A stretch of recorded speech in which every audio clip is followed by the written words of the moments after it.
I'm Gissel Waude, and I'm from the United States. I still remember the day I went to a meditation center in New Jersey. It surprised the people there because I was wearing a police uniform and carrying a gun. I knocked on the center's door because, well, I'm a female police officer. I went to the meditation center that day because I wanted a quiet place to meditate. However, once I sat down, I couldn't concentrate and I ended up crying. An official from the center came in and asked if something was wrong. I told them, I'm really worried. I'm worried about my child. My only son, Maximo, who is 6 years old and goes by the nickname Max, was having problems at school. He was being very aggressive, talking back to his teacher and behaving badly. The school recommended that I take him to see a psychiatrist.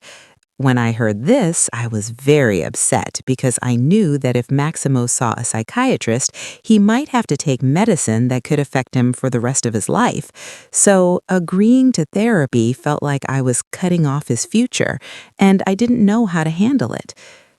After sharing my concerns, the officials at the meditation center announced that they were starting meditation classes for children as young as 6. This gave me hope. When I felt like there were no other options, meditation seemed like a better choice than going to a psychiatrist without trying anything else.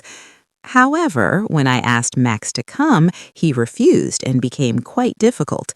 On the first day, he caused trouble and answered every question with, I don't know, making funny faces.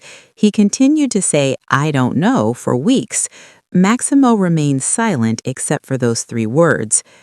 The nanny at the center decided to talk to Maximo and asked if everything was okay.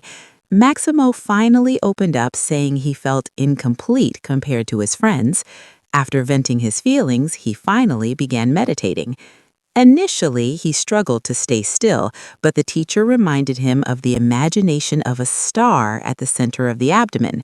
Slowly, he calmed down. In the 3rd week of class, the children were asked how meditation had helped them. Maximo shared something surprising. He explained that he used to get bullied by older kids at school.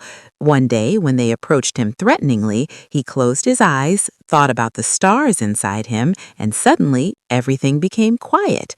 When he opened his eyes, the bullies had disappeared and he was no longer afraid of them. Since then, Maximo has meditated every day before bedtime. He even mentions seeing something special, the Buddha image.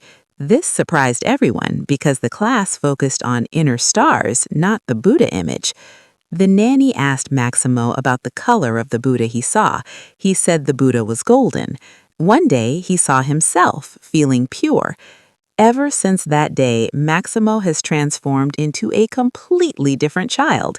He's calm, happy, and friendly. His teachers and friends are amazed by his changes, and he no longer needs to see a psychiatrist. He even wrote a letter to the center's founder, Luangpo Dharma. I'm continuously amazed and happy to see how meditation has positively impacted my child's life. I believe that every child in the world should have the opportunity to meditate. In a video message to Luangpo Dharma, Maximo shares his love for meditation and how he's learned about inner stars. He even wishes a happy birthday to our teacher. Maximo's story shows how meditation can help a child find inner peace and happiness, even in the most difficult situations.